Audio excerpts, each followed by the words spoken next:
시청자 여러분 안녕하십니까? 헬로티비 뉴스입니다. 먼저 오늘의 주요 뉴스부터 보고 오시죠.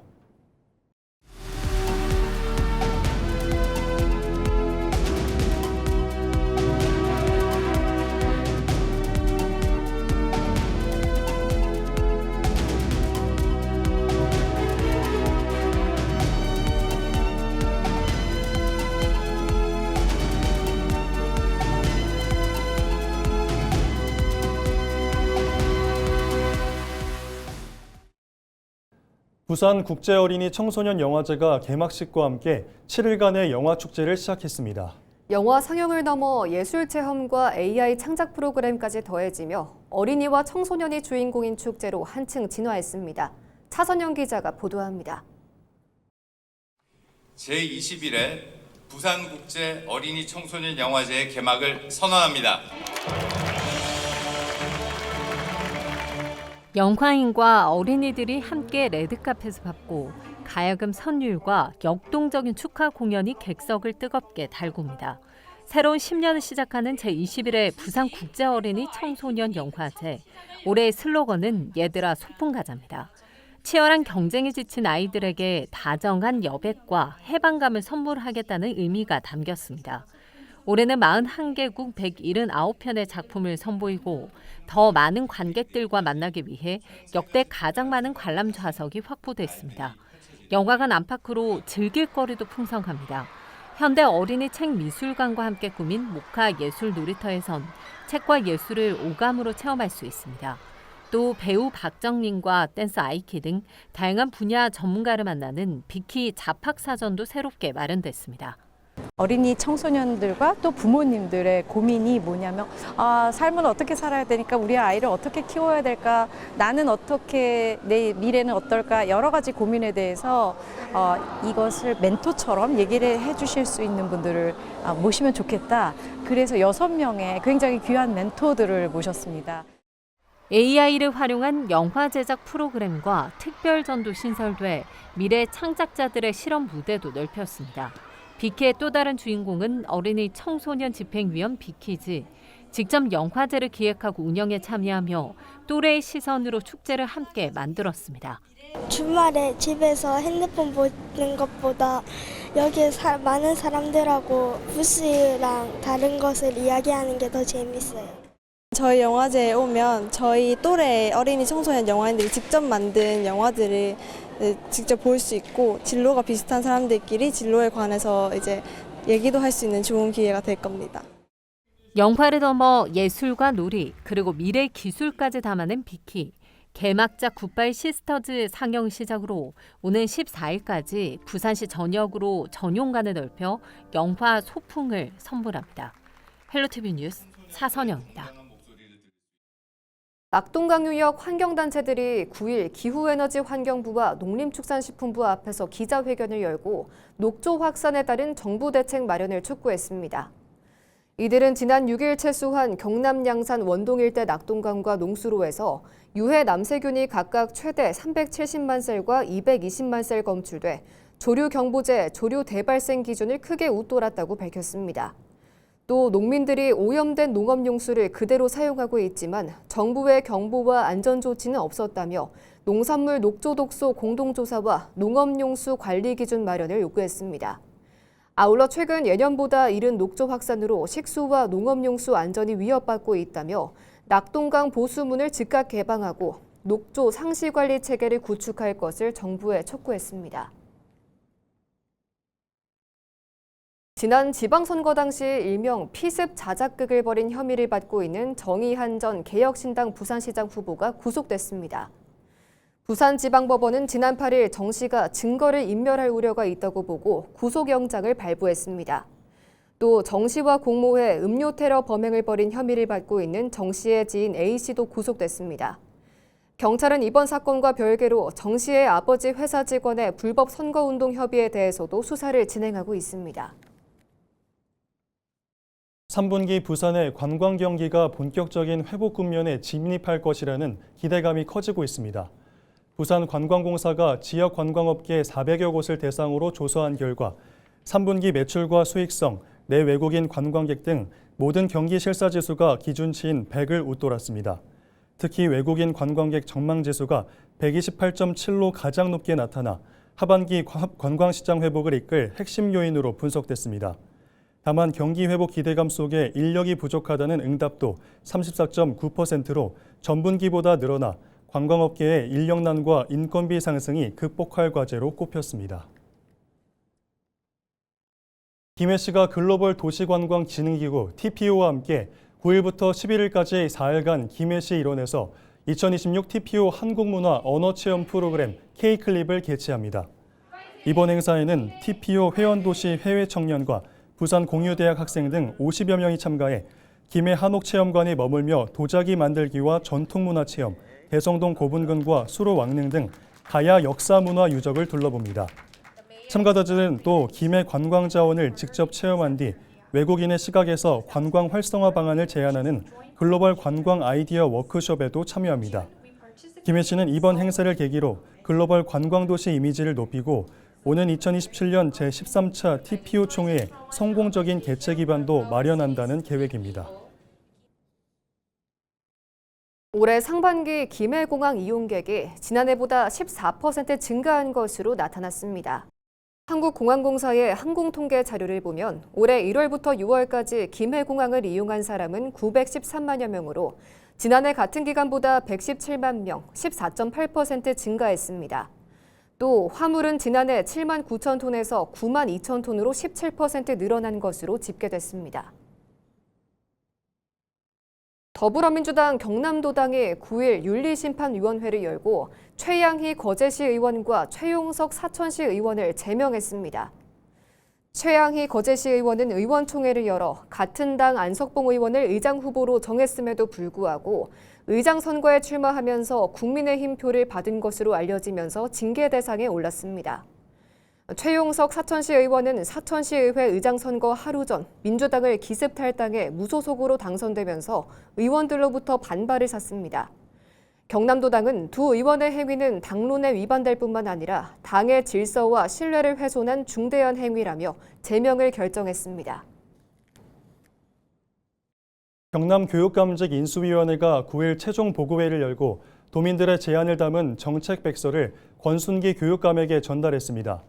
이날 인수위는 책임과 상생, 미래를 목표로 5대 교육 정책을 제시했습니다. 주요 내용으로는 초등학력 점프업 프로젝트와 AI 교육 수업 패키지, 아침 간편식 무상 제공 등이 포함됐습니다. 또한 도민 제안을 바탕으로 교권 확립과 교육 공무직 처우 개선, 안전한 학교 환경 조성 등을 백서에 반영했습니다. 경남교육청은 인수위의 제안을 이어받아 학교 현장에서 변화를 체감할 수 있도록 최선을 다하겠다고 밝혔습니다. 부산시의회가 전반기 제2부의장 선출을 위한 절차에 들어갔습니다. 부산시의회는 9일 전반기 제 부의장 선거 실시 공고를 내고 오는 11일까지 후보 등록을 받는다고 밝혔습니다. 이후 14일 본회의를 열어 부의장을 선출할 계획입니다. 한편 부산시의회는 지난 6일 전반기 의장과 제1부의장, 상임위원장을 선출했습니다. 동의대학교 제14대 총장에 디지털 콘텐츠학과 전경란 교수가 선출됐습니다. 학교법인 동의학원은 9일 이사회에서 전 교수를 신임 총장으로 선임했습니다. 임기는 8월 20일부터 3년간입니다. 신임 전경란 총장은 이화여대에서 언론학 박사 학위를 취득했으며 2006년 동의대 교수로 부임해 교무처장, 교학부 총장 등을 역임했습니다. 또 교육부 교육정책자문위원, 지역발전위원회 전문위원 등 교육과 지역발전, 문화사업 분야 정책 전문가로 활동했습니다. 전 총장은 교육혁신과 지산학 동반성장 양성을 위한 교육혁신과 지역대학 위기시대를 이겨내는 지산학 동반성장 등을 바탕으로 동의대가 새로운 100년으로 나아가는 도약의 발판을 만들어 나가겠다고 밝혔습니다. 대한민국 대표 한글문화 도시를 꿈꾸는 경남 의령군에 의령한글공원이 조성됐습니다. 의령군은 9일 서동 행정타운에서 준공식을 열고 일제강점기 우리말을 지켜낸 의령 출신 남저 이우식, 보루 이긍록, 한뇌 안호상 선생의 업적을 기리는 교육문화공간을 선보였습니다. 공원에는 세 분의 생애를 소개하는 안내판과 한글 조형물, 훈민정음 해례본을 활용한 포토존 등이 마련돼 한글의 역사를 자연스럽게 체험할 수 있습니다. 의령군은 앞으로 다양한 한글 문화 콘텐츠와 체험 프로그램을 확대해 국립국어사전박물관 유치에 속도를 낼 방침입니다. 강기훈 창원시장이 취임 후 첫 기업 현장 행보로 9일 LG전자 창원공장 내 LG 스마트파크를 찾았습니다. 강 시장은 AI와 빅데이터, 디지털 트윈 등 첨단 기술이 적용된 생산 공정을 둘러보고 기업의 애로사항을 들은 뒤 투자 지원 방안을 논의했습니다. LG 스마트파크는 생산성과 품질 향상, 에너지 절감 성과를 인정받아 지난 2022년 세계경제포럼의 글로벌 등대 공장으로 선정됐습니다. 창원시는 제조혁신 성과가 지역 제조업 전반으로 확산될 수 있도록 적극 지원할 계획입니다. 올해 상반기 부산에서 촬영된 영화와 영상물은 모두 39편으로 지난해와 같았지만 전체 촬영 일수는 156일로 지난해보다 31일 감소한 것으로 나타났습니다. 부산영상위원회에 따르면 작품 유형별로는 장편 영화 촬영 일수가 지난해보다 28일 늘어난 반면 방송사 편성 축소와 OTT 투자 위축 등의 영향으로 TV 드라마와 OTT 시리즈 촬영 일수는 크게 줄었습니다. 부산에서 가장 촬영이 많았던 장소는 광안리와 광안대교였으며 복합문화공간 도모원과 폐교를 활용한 부산 남고등학교 등도 주요 촬영지로 인기를 끌었습니다. 부산영상위원회는 급변하는 제작 환경에 맞춰 촬영 유치 경쟁력을 더욱 높여가겠다고 밝혔습니다. 길가에 쏟아진 폐지를 주우며 어르신을 도운 중학생들의 선행이 뒤늦게 알려져 지역사회를 훈훈하게 하고 있습니다. 지난 3일 오후 부산 영도구 남항동에서 폐지를 싣고 가던 한 어르신의 리어카가 넘어져 폐지가 도로 위에 쏟아지는 사고가 났습니다. 이를 본 부산 남중학교 2학년 이수연 학생과 1학년 권도욱, 박건우, 우지우 학생은 곧바로 달려가 무더운 날씨 속에서도 30여 분 동안 폐지를 함께 치운 것으로 전해졌습니다. 이들의 선행은 현장을 목격한 주민이 학교에 직접 감사의 전화를 걸고 사진을 제보하면서 알려졌습니다. 부산의 C형 간염 발생률이 전국 평균을 크게 웃도는 것으로 나타났습니다. C형 간염은 C형 간염 바이러스에 감염된 혈액이나 체액 등으로 전파되는 간질환입니다. 질병관리청 감염병 포널 자료를 보면 최근 5년간 전국과 부산의 C형 간염 발생률은 전반적으로 감소하는 추세를 보이고 있습니다. 하지만 부산의 인구 10만 명당 발생률은 193.81명으로 전국 평균의 2배를 넘는 것으로 나타났습니다. 부산시는 C형 간염이 예방 백신은 없지만 조기 발견에 적절한 치료를 받으면 대부분 완치가 가능한 질병인 만큼 국가건강검진 등을 활용해 조기에 검사를 받을 것을 당부했습니다. 올해 들어 지난 5월까지 부산을 찾은 외국인 관광객이 193만 명으로 나타났습니다. 지난해보다 40% 증가한 건데 부산시는 올해 외국인 관광객 600만 시대를 열겠다는 계획입니다.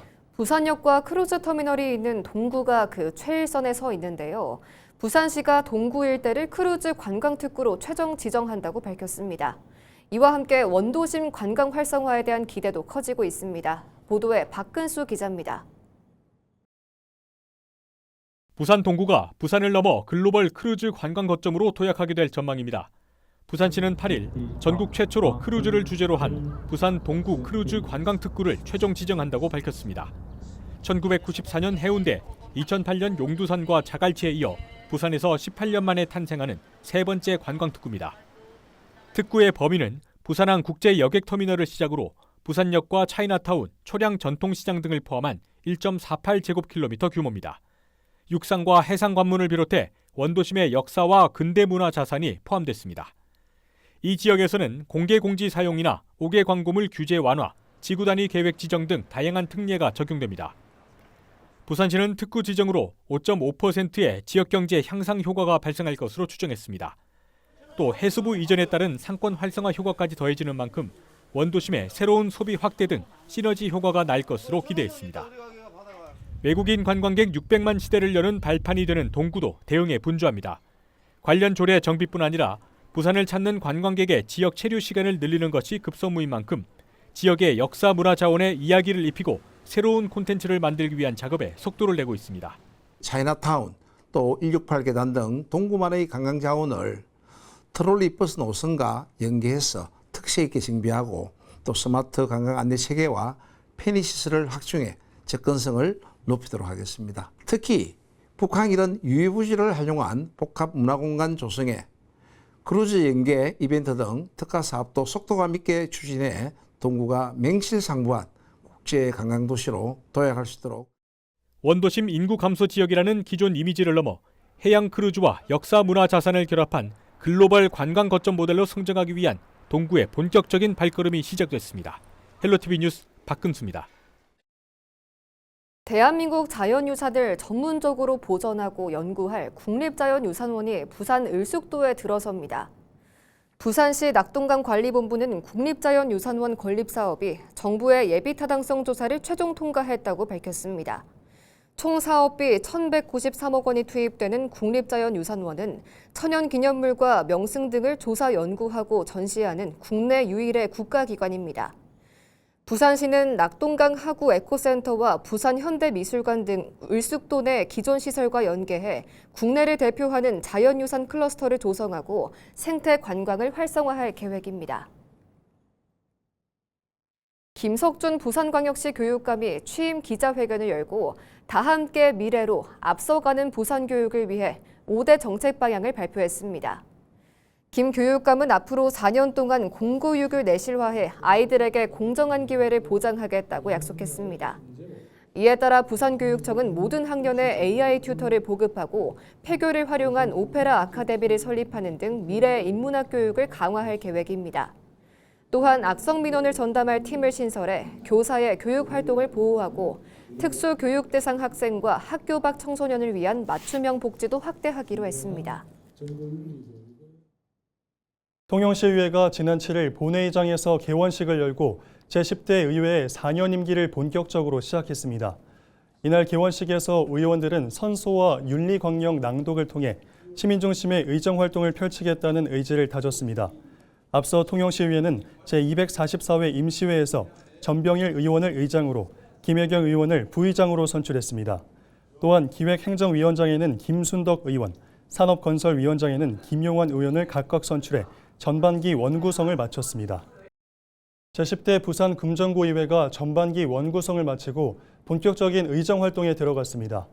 금정구의회는 제327회 임시회에서 원명숙 의원을 전반기 의장으로 양달막 의원을 부의장으로 선출한 데 이어 행정문화위원장과 경제복지도시위원장, 의회 운영위원장도 선출해 원구성을 마무리했습니다.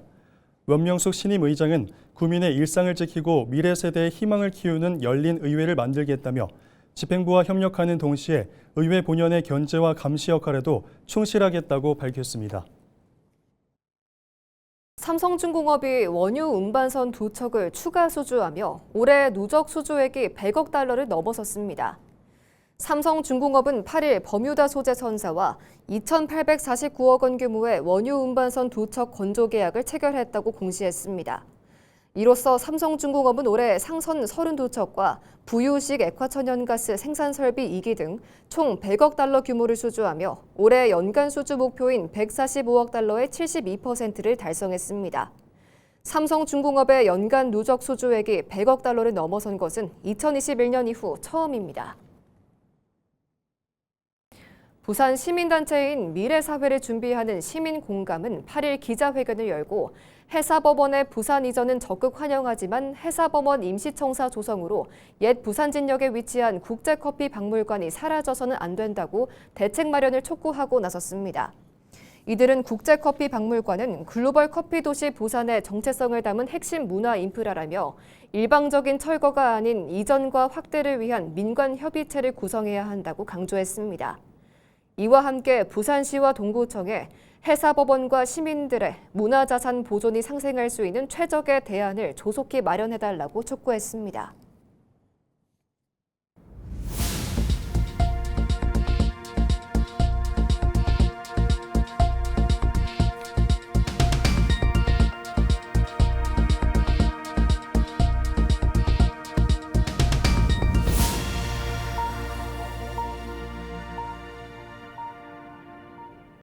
이상으로 뉴스를 마칩니다. 시청해주신 여러분 고맙습니다.